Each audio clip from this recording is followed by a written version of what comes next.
Hello everybody, welcome back to my channel. Today I'm gonna do another one of those commission overviews that I did this one a few months ago, probably even last year.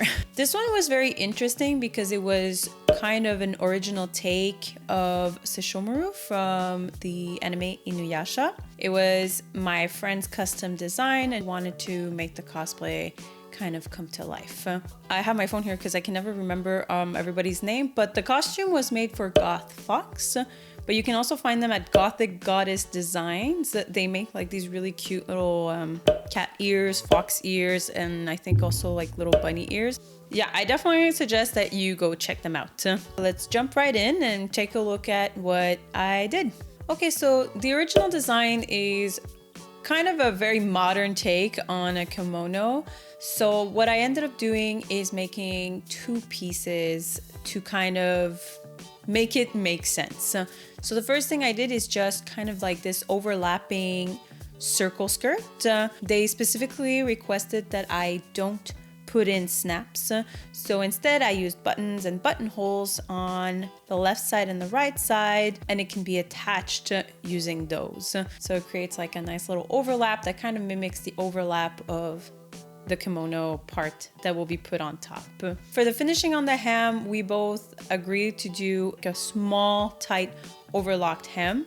It's just a little faster, therefore makes the costume a little bit more affordable, because since it's a circle skirt, there's a lot of hem to finish. Personally, at least, I think it actually gives a very clean finish. And for the fabric, what I ended up using is we have a red skirt. So that's one fabric, but for the top part, it's kind of like a two-layered white fabric, one that's a bit more opaque and one that's kind of see-through, but has like this very interesting like pattern on it.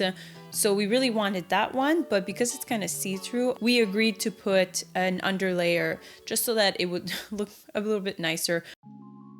Now for the top, it's a very much modified take on a kimono, right? At the hem, we want to keep that skirt motion in, but we kind of want the closing part to be very much kimono-like. So instead of having an under, I don't remember what it's called, but most kimonos have an understructure that creates like this color layer that you put in and then put the kimono on top. So that's why you end up with like a double color situation. We cheated that by making a fake one and then just attaching it to the neckline of the outer kimono. So you have to make sure to overlap these two before closing the kimono. Now for the kimono, it's finished very much in the way a traditional kimono would. So you have these straps at the side. So you would close it in on one side and then overlap your other edge and close it on the outside. And then usually you would have like the OB that would go on top and it would hide the strings altogether. And yeah, you have a very exaggerated angle at the collar. Again, done purposefully. It's just based on the design that they gave me. So for the sleeves, I kept like a very square shape, but it's not patterned like a kimono would. So for those who don't know, a kimono usually at the shoulder is very, very, very straight. Since it's a more modern take on the kimono, we wanted it to fall and create a bit less pleating around the shoulder. I took a modern inset sleeve and added the square line. That's why when you pull up the sleeve, it looks a little bit weird, but then it falls nicely when the arms are down. Now, obviously, I'm sure you're curious about the design. So obviously all the designs of the kimono are based off the ones on the original kimono that Sesshomaru wears. It's a fun combination of red fabric, satin stitching, and vinyl applique.